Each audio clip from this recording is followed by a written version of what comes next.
welcome back to He Heals podcast. My name is Rachel Elise, and I am so excited today because we have another guest. Today we have Erin Bowser on the podcast, and I'm so excited. I mentioned it before, but I really wanted to bring other people on because I've only experienced so much, and other people have so many amazing testimonies and life experiences. And thank you for being here, Erin. Hi, Rachel. Thank you so much for having me. I appreciate it. Yeah. Um, so if you don't know Erin, she is a writer and a podcaster. She has a podcast called Strong Girl, Strong God, and it pretty much just summarizes everything that you do. And so I followed you on Instagram pretty recently and started listening to your podcast, and I've just been so amazed by your story and the fact that you show up and share your story. It's honestly so powerful. And so, Thank you. if you don't mind, it would be our honor if you would share a little bit about your testimony today with us.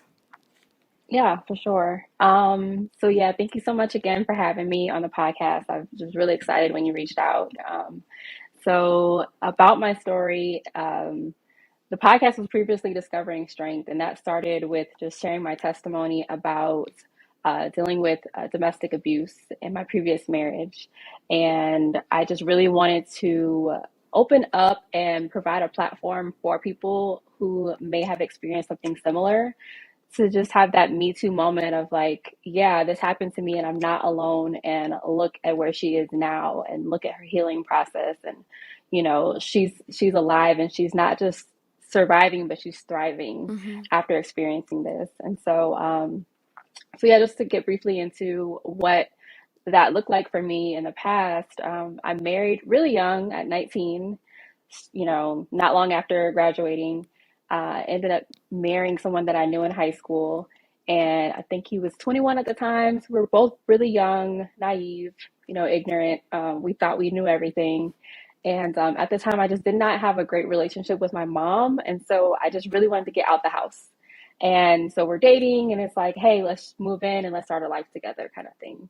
So we ended up getting married really young. And during that time, I started to see some things, but I kind of ignored it because it was like, well, where am I going to go? And then also I kind of went back up because I feel like when it comes to any woman who's dealt with abuse with a man, I think it stems from, childhood or how they were raised and what their examples of men were in their life that kind of like lead you to believe that this person really cares for you or this is acceptable.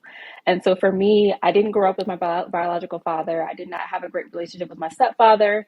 I just did not have that. And even looking at my mom and her husband, they weren't really the ideal relationship for me to look at to say like that's what it is. And I Mm-hmm. didn't, although I grew up in the church, we were very involved, we prayed a lot, we were always reading the word. I didn't yet have my personal experience with God to know what love truly was. And so I feel like I had to say that, saying this in the beginning, because when I got in that relationship, it was just very blind. And I didn't really know what it was to truly feel loved and respected and cared for by a man. So having someone in my life saying, you're beautiful, you're smart, you're this, you're that, I want to live the rest of my life with you. It's just like, oh, really? And I did notice some things, the way that he would talk to me when he was upset, or, how he would raise his voice or call me out of my name. And it was just like, it's okay. He loves me. It was a lot of that. Mm-hmm. And also the community that I was involved in, the church that I was in was more, I believe, was more concerned about just keeping the marriage intact and not so much me being respected or being happy or us having a healthy home. And so it was like, well, just continue to pray for your husband. And that was it. So it went on for quite a while. I ended up having my first daughter at, how old was I? 20, 21, and they're 3 years apart. So I had my second daughter at 23. And I felt like having children would have helped it, and at the same time it kind of helped and hurt. I feel like things kind of went downhill from there, because my attention is on our children, And so over that time period, things just kind of gotten worse and worse. It went from verbal abuse to physical very quickly, even during my pregnancies. Being pulled, being pushed, things being thrown towards me, being strangled, and things of that nature. And I think like a lot of people during that time, I had this idea of what abuse was based off of, Lifetime movies, a black eye, or a woman walking around with sunglasses and covering up a bruise. And that's what I thought it was. So I did not identify these things as abuse. I didn't identify verbal abuse or financial abuse, emotional, mental. I didn't identify any of that as being abused. I just was like, well, that's just how he is. And I made a lot of excuses. And during that time, I just felt like I was stuck. And I felt like there was no way out for me. I had no other options and I had to stay there. And, I really wanted to emphasize that I got married so young because I didn't get to experience life for myself. I went from, being in my mom's house to going and being a wife. And so my mind was just so closed in. I'm so used to people taking care of me and not being able to do things by myself. And so it was like, I was in that marriage for quite a while dealing with those things. We separated, we got back together. We went through a lot um, until I just was like, enough is enough. You know, I started to separate myself from the community that I was surrounded by, who wasn't really supportive. And I found another church home. I got involved with a beautiful group of friends who really saw me for me outside of that situation. And were like, you have so much potential. God wants so much more for you. You don't deserve that. You deserve better. And to hear those things, to affirm that, like, you're worth so much more than what you're experiencing. You don't have to put up with this. It was like, wait, I don't. um, and so I slowly started to do more for myself. I started a business. I started to just be more proactive at work and just speak up about what I was going through, and, just sought help more. And I was just like, this is what life can be, when I'm happy, when I'm full, when I'm being respected, and um and I got to a point where I was like living a double life in a way, where I was like hiding what I was going through at home, everything's good between us type of thing, and just putting on in front of people. And I got tired of that. I got really tired of masking what I was going through. And I just really wanted to be open and honest and just transparent and just share more. And really, I think a lot of women who experience this kind of like, although this person is doing this to me, I'm going to protect them. And so I was doing a lot of protecting. And so I got to the point where I'm like, no, no, who's going to protect me?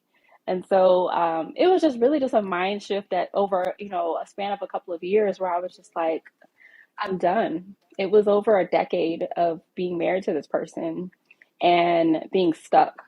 And so I got to a point where I was unemployed at the time. My youngest daughter was at home with me. My oldest was in school. We were separated, and just financially, I was struggling. I was doing really, really bad, and I mean, bills were piling up and everything. And I was just like, I have to get out of here. But I was still allowing him in the home, and the abuse was just even more. It was a lot. And so I remember opening up to my dad, who I had reconnected with, and finally telling him what was going on. Because I kept telling him, everything's fine, everything's fine. And I finally told him, what was really going on.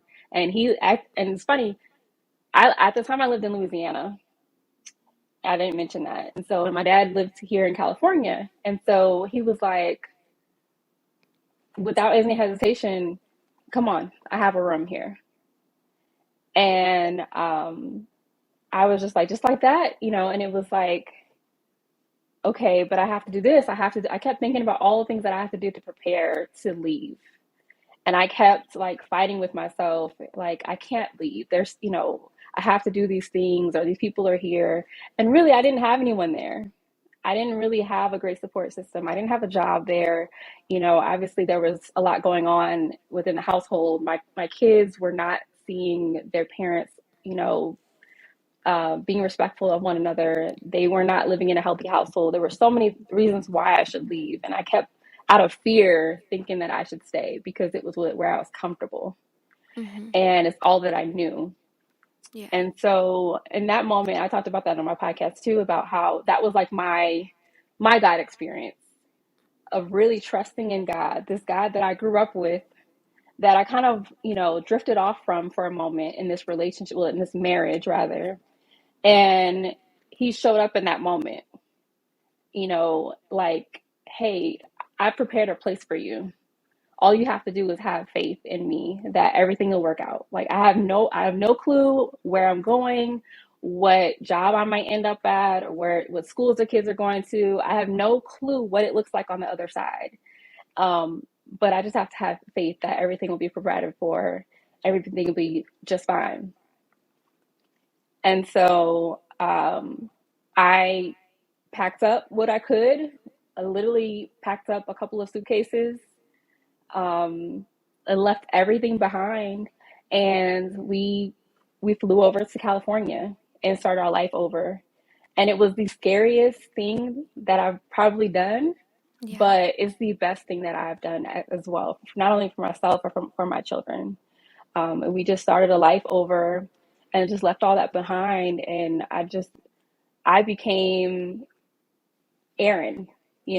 I found Mhm. out who Erin was. I discovered my strength in that moment of like leaving all those negative things behind, everything that is not of God behind, and living out my life for God. Yeah.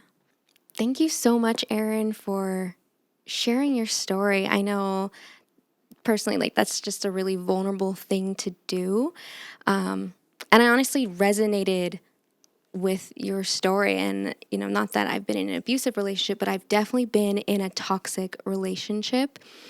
And, Mm-hmm. um, and I relate because, I didn't feel like I had an example of what a healthy relationship was. And not that, nobody's perfect. My parents weren't perfect. They're amazing people, but I saw them argue a lot and not necessarily resolve the conflict, but a lot of arguing. And so when I got into my first serious relationship, I thought that was normal. Like, that's just what you do. Mm-hmm. It's opposite for me because I grew up where we didn't argue growing up. Like we didn't talk at Mm, all. It was a very quiet household. It was very eerie almost. Like as kids, we weren't allowed to share our opinion. There was no talking back. You have no opinion. And then I never knew if my mom and her husband were arguing or not. I guess they just had like silent treatment or something. So it was never any kind of conflict. We didn't see that. And mm-hmm, so when it came to me being married and experiencing conflict, I didn't know how to handle that. And so when he would raise his voice or throw things or whatever, I would just shut down. I'm mm, already a really quiet person, very introverted anyway. And I think a lot before I speak, if that makes any sense. So I would just sit there and be quiet and kind of just, in a way, try to make myself feel invisible until he was done. And it made him more upset. But mm-hmm.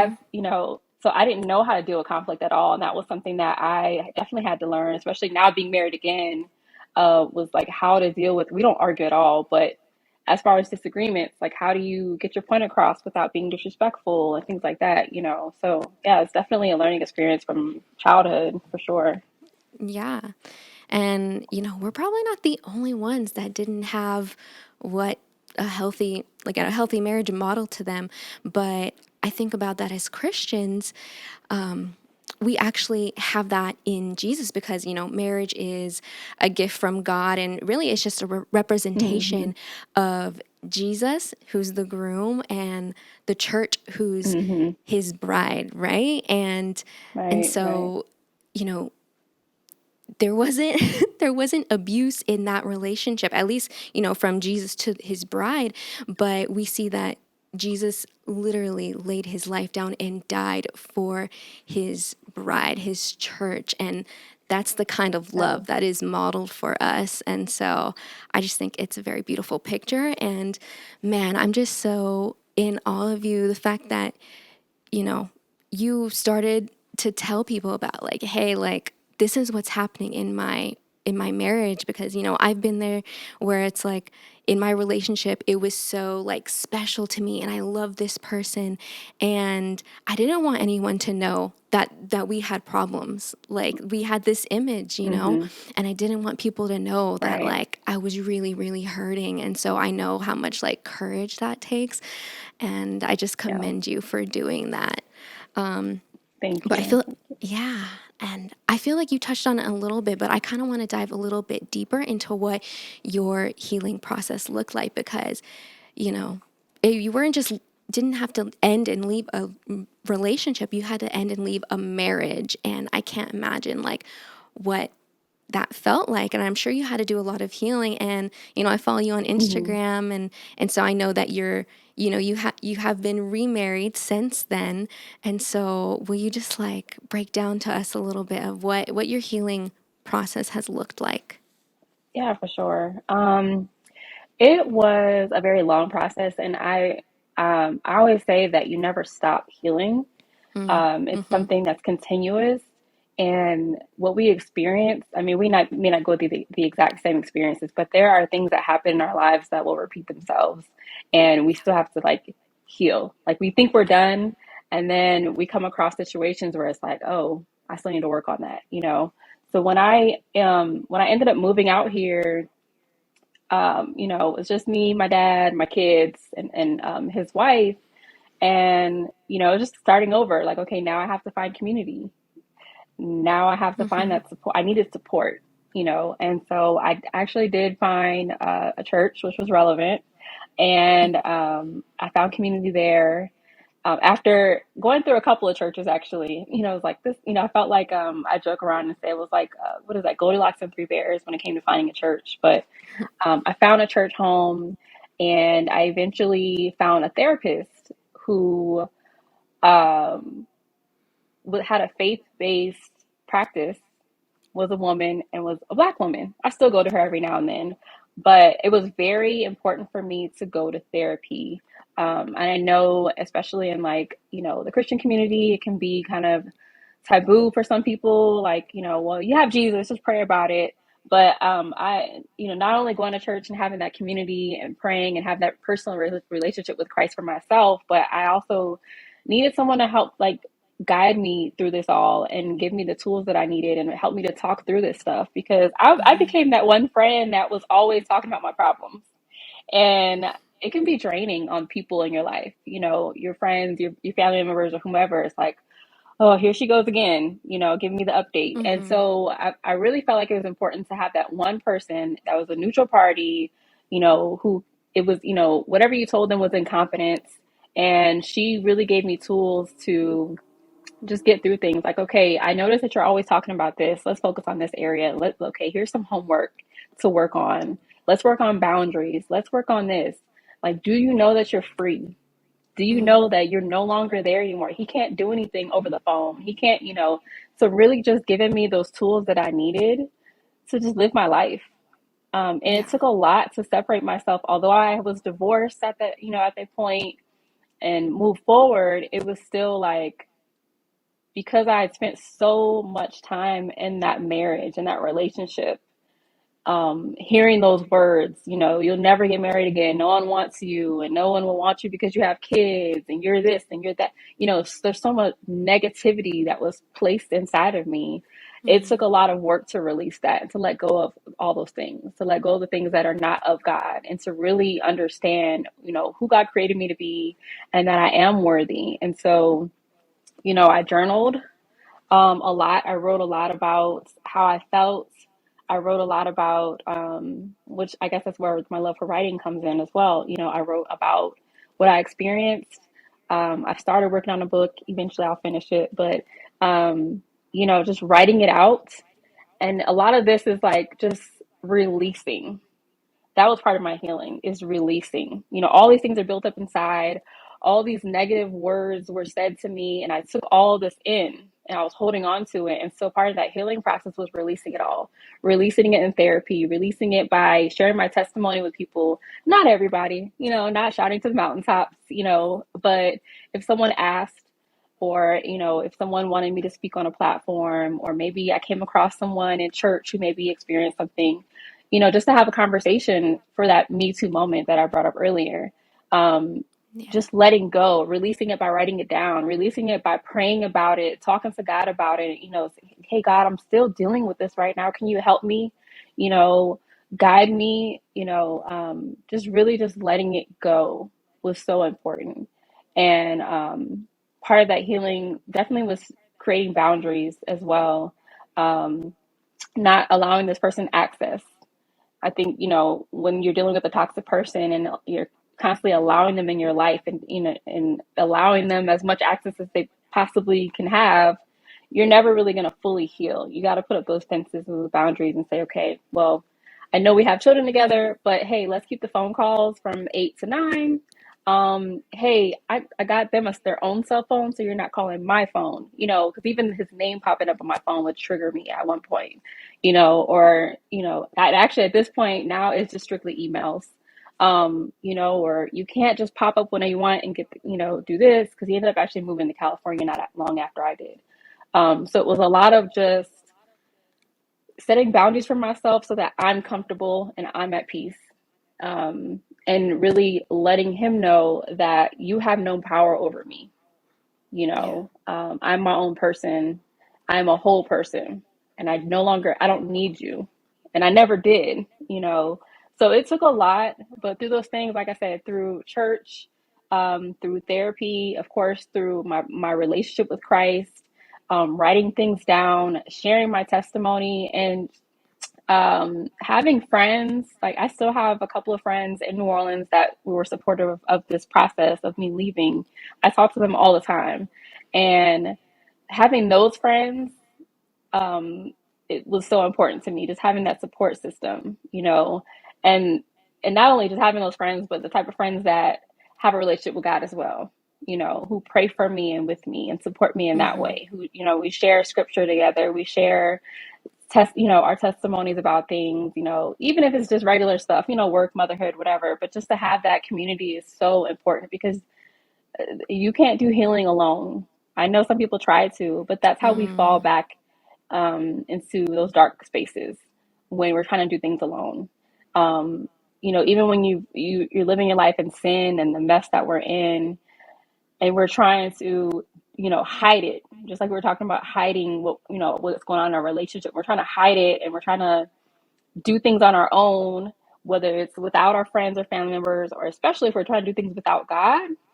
We're Mm. not going to prosper. We need him. We have to be dependent on him. And so it took me to just let go of that whole survivor attitude, because I definitely went through that, especially coming out here. Was like, I got this by myself. I don't need anybody, and it took me to let go of all that and say, okay, yes, I do need help, Dad. Yes, God, come on in. I surrender all. Do what you have to do within me so that I can become who you need me to be, so that I can let go of everything that's happened to me, everything I've experienced, even down to childhood, all those things. Let me let it go so I can do your work. Mm-hmm. You know. Wow, that was so good. You cannot heal alone. Oh my gosh. And I Yes. just really appreciate your honesty when you said that, man, like I was just complaining and complaining and venting, but it's like, you got to get to that point where it's like, what are you going to do about it? And I feel like we see those things Right. easier in like a friend, like, dang, like they just, all they do is complain and vent, but like, when are you going to do something about it? Like, when are you going to heal yourself? And we have to get to that point where we Mm-hmm. realize that for ourselves. And so you did those things. And I love that you use the word release. That has been like a really Mm-hmm. big word for me in like my healing. And because you can't hold on to it any longer. Like at Yeah. some point you Yeah. have to release it. And so, like you said, you released it in those safe places. You have a safe place in your journal, right? Like no one's going to read Yeah. your journal, hopefully. Right. And you have the safe place of a relationship with God, and a safe place of good healthy friendships, and your church community. Like, man, we need Yeah. other people to heal. That was so Right. beautiful. Right. Yeah. Yeah. So I'm gonna drop some statistics real quick before we go into our next question. So Okay. because I was doing a little research before this conversation, and I found out that 4,000 women die each year due to domestic violence, Mm, and 75% of victims were killed after their relationships ended. mm, Those are devastating statistics. But yet, yeah. like, you're here today telling your story, and I'm just so amazed by that. And my question I want to ask you is, what advice would you give to someone who is in need of leaving an abusive relationship, or maybe just not even just an abusive relationship, but an unhealthy relationship? What advice would you give to them? I feel there's so much to say about that. I think just understanding that there is a way out, because I think I mentioned earlier how it's so easy to feel like we're trapped in that relationship for whatever reason. And we want to do what we can to appease that person and make them happy, or look good for other people, social media, just to say that you're in a relationship. And it's it's all about your peace and your happy. What is a relationship? What is whether it's boyfriend, girlfriend, husband, wife, what are you getting out of it if you're not in a healthy relationship? If you're not being respected, if you're not truly being loved, if you don't feel loved, if you can't have a simple conversation with a person, like if you're seeing those red flags, act on it. I feel like I said, I just feel like people stay so long because of what other people think or society's expectations, and just really understand and know your worth. And if you don't know it, the word of God has it written out for you. Like a Yeah. relationship with Christ is so, so important. And finding that community is important. I think when you have the right support system, when you have the right people around you, they're going to let you know, like, hey, I don't, and that's what it took for me, like changing the people I was around and then being like, are y'all okay? Like, because they'll see things when you don't. So really having that support system, but just knowing, I think it all begins with knowing your worth in the beginning, Yeah. and knowing what you want out of a relationship, and also knowing that you don't have to be, because I think that's what I dealt with, getting married so young. I felt like I had to be in a relationship. I had to get married. I had to be a wife. And we all have lives to live. We all have purpose and meaning, and we all have worth. And so it's up to us to really figure that out and know that we have that within ourselves, and that our happiness is not found in anyone else. And the only person that we need to prove ourselves to or live for is God and ourselves, Yeah. but not, Facebook, not Instagram, not another person, how you dress, how you wear your hair, whatever. If it makes you happy, do that, not because you're doing it for someone else. So I really think that that's the best advice, is just to do what's best for you, and start with your relationship with God first, because that's going to show you um, what a relationship looks like. Like you were saying before, how Christ was with the church, is with the church, and really seeking the word, because that's where it's all laid out for us. What love looks like, what love is, what the definition of it is, and you can easily compare it to your relationship and be like, this doesn't align. Are we equally yoked? There we go. Being Mm. equally yoked is so, so Mm-hmm. important, because when you're not, you're going to continue to butt heads. You're going to continue to have problems. And so it's just really important to just stay aligned with God's will for your life. Yeah.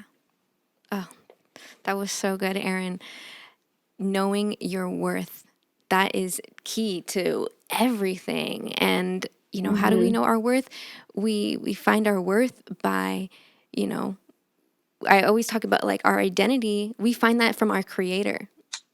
With our Yeah. We find that from God. Our worth is, in God and what He calls us to be. Man, like, that's a whole nother podcast episode. Thank you, Erin.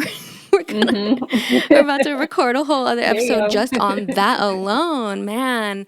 Hmm. Wow, this was so good. Yeah, Thank you so much for everything you shared. I know this is going to be so of course. helpful to so many people out there. But before we go, will you tell us how can we find you on the gram, on your podcast? Like, where can we listen to that?